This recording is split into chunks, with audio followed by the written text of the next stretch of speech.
Bagamat matarik ang daan at malalayo ang mga kabahayan, sinuong pa rin ito ng mga kawani ng pamahalaang panlalawigan ng Pangasinan para sa isang mahalagang misyon.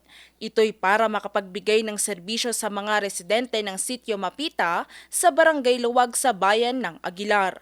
Nito ngang ikalima ng Pebrero, personal itong binisita ni Governor Ramon V. Gico III. Bitbit ang layuning mapalapit ang pamahalaan sa bawat mamamayan, isinagawa ang Community Outreach Program sa ilalim ng Health and Wellness Club. Sa programang ito, handog nila ang family food packs, libreng pagkain ng gikusina, libreng asin at mga punla ng mga fruit-bearing trees at vegetable seeds. Bukod dito, nagkaroon din ng libreng gupit, medical kits at equipment na makatutulong sa pangangalaga ng kalusugan ng bawat Pangasinense. Malayo man sa sentro ng bayan, ramdam na ramdam ng mga taga-sitio Mapita ang presensya ng pamahalaan sa kanilang lugar. Bukod sa mga natanggap na ayuda, naging pagkakataon din ito para marinig mismo ng pamahalaan ang pangangailangan ng komunidad.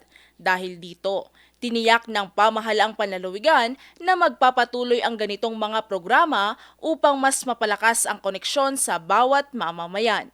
Valerie Dismaya, RNG News.